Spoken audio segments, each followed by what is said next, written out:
Kartikeya Tripathi ji, Netherlands से। राधा वल्लभ शेर जी, राधा वल्लभ शेरवंश महाराज जी। गुरुजी, मन में हर समय सवाल चलते रहते हैं। आपके माध्यम से ये जाना कि सुख भौतिकवादी चीजों में नहीं परंतु ईश्वर की प्राप्ति में होता है और ईश्वर के चिंतन में होता है। इसके पश्चात अब मन में इस सवाल में परेशान हो जाता हूँ, क्या भगवत प्राप्ति होगी?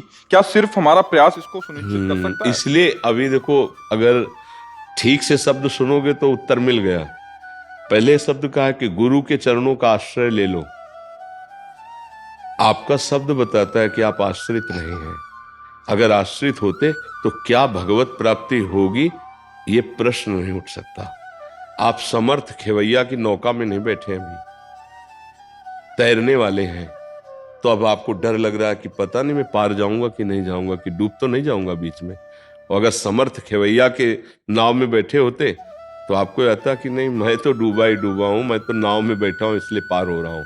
और लाखों पार हो गए हैं गुरु चरणों का आश्रय लेकर, तो हमारा कहीं बाल बांका नहीं होने वाला। जब तक हम गुरुदेव के चरणों का आश्रय नहीं लेते तो ये प्रश्न नहीं खत्म होगा।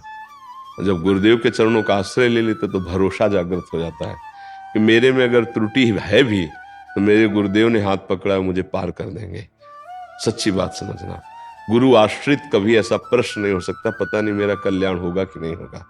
नहीं, समर्थ गुरुदेव हैं, मेरे में कमी है, मैं तैर नहीं सकता, पर मैं उनकी नौका में बैठा हूं इसलिए पार हो जाऊंगा। बस समझ में ना? हाँ, अपार संसार समुद्र मध्य, ये बड़ा अपार संसार समुद्र है, इसमें कैसे पार जाऊं? समझतो में शरणम की मस्ती, किसकी शरण जाऊं, कैसे पार हूं? तो गुरु कृपालु कृपया वदेत श्री विश्वेश्वर पादाम्बुज दीर्घ नौका। गुरुदेव ने कृपा करके बताया कि भगवान जो विश्वेश्वर है, इनके चरणों का आश्रय ले लो, ये दीर्घ नौका है, इस संसार समुद्र से पार कर देगी। मामे भी प्रपद्यंते माया में ताम तरंते थे। अब हम कैसे चलें? अब गुरुदेव का आश्रय लो। वो जो कह रहे हैं उनकी बात पर विश्वास करो, वैसे चल दो। तो चलने से क्या होगा, ये प्रश्न खत्म हो जाएगा आपका। जैसे गुरुदेव आपकी बात पे विश्वास है, पर खुद पे लगता है कि गलती ना हो जाए कभी तो कुछ। खुद तैरने के लिए तैयार हो क्या? नौका पे बैठे रहो। नौका में बैठने का मतलब होता है, नौका किसे कहते हैं? नानक साहब जी ने कहा, नानक नाम जहाज है, चढ़े से उतरे पार।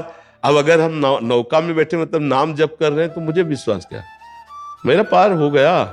अच्छा, मेरे से गलती हो जाएगी तो जैसे छोटा बच्चा है ना, तो वो इधर उधर की चीजें देखता है तो पहले माँ की तरफ देखता है ऐसे, जब अम्मा ऐसे कह देती तो नेत्र हटा लेता है। ऐसे ही हम प्रभु और गुरुदेव की तरफ देखते हैं कि हमारे मन में गंदी बातें उठती हैं, यार मेरे गुरुदेव देख रहे हैं, मेरे प्रभु देख रहे हैं।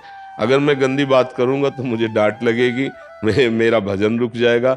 भजन में जब प्रीति होगी तो गंदी बातें सब छूट जाएंगी। डरो मत। ये डरने का देखो, अगर पहले सोच ले कि मैं युद्ध करूंगा, पता नहीं कहीं घाव हो जाए तो, हार गया तो, ऐसे नहीं। वीर योद्धा परिणाम में वो पहले युद्ध देखें, जो होगा सो होगा, पहले मैं युद्ध करूंगा। वीर योद्धा ऐसे सोचता है। ऐसे ही हमको सोचना है कि मैं गुरु के सहारे हूं, गुरु मेहरबान तो चेला पहलवान। ये माया मुझे कैसे परास्त कर देगी? मेरे साथ गुरुदेव है, नाम है। इतना हिम्मत रखो। अब गिर गए तो पकड़ने वाले भी तो हैं, उठाने वाले भी तो हैं। भगवान के वचन पर विश्वास करो, करो सदा तिनके रखवारी, जिमि बालक राखे महतारी। जैसे माँ अपने बच्चे की रक्षा करते है, ऐसे सदगुरु और भगवान अपने जनों की रक्षा करते हैं। ऐसा ना हो तो फिर जैसे सब नौजवान चल रहे हैं तो सब डूब ही जाए, नौका नहीं डूब जाए।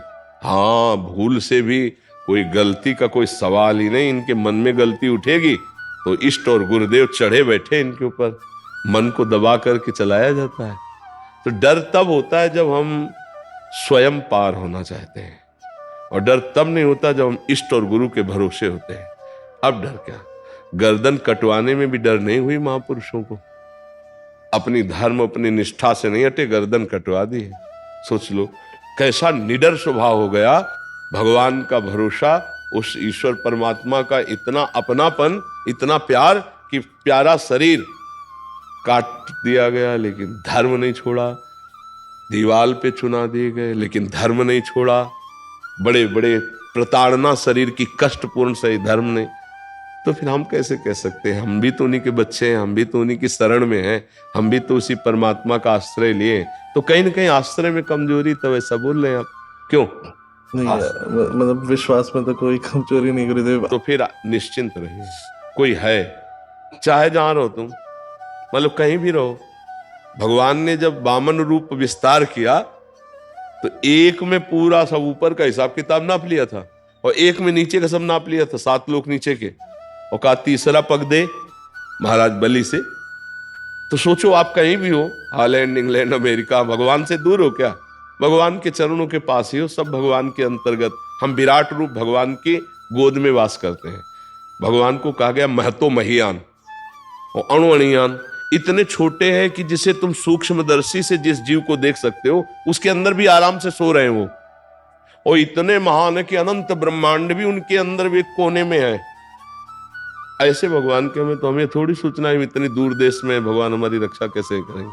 भगवान सर्वत्र है, तो जहां आप हो वहां भी है। भगवान सबके हैं तो आपके भी हैं। भगवान सब समय में है, तो जिस समय आपको कोई खतरा होने वाला उस समय भी भगवान है। पर आप भगवान से को भूल जाते हैं, भगवान से विमुख हो जाते हैं, तभी आप धोखा खाते हैं। अगर भगवान की याद रहे तो आपको कोई परास्त नहीं कर सकता। दूर रहता हूँ ना तो वहां पे आपको रोज सुनता हूँ, पर क्योंकि दूर रहता हूँ तो कभी कभी तो आप ये सोचो जैसे आज हमसे बात कर रहे हो नजदीक बैठ के, तो ऐसे मोबाइल में रख लिया, ऐसे नहीं दे सुन महाराज सत्संग कर रहे हो, मैं सुन रहा हूँ बैठे हुए। और अगर आप तन्मयता करोगे ना तो स्वप्न में आकर उपदेश मिल जाएंगे। आपको जागृत में पता चलेगा मुझे बचा लिया गया, मैं तो गिरने जा रहा था। आश्चर्य होगा आपको। कहीं दूर नहीं हो, बिल्कुल नजदीक हो, बिल्कुल नजदीक, और हमारे पास बैठे हो। हमारी बात न मानो, भजन न करो तो बहुत दूर हो, आप जान ही नहीं पाओगे, नहीं ना।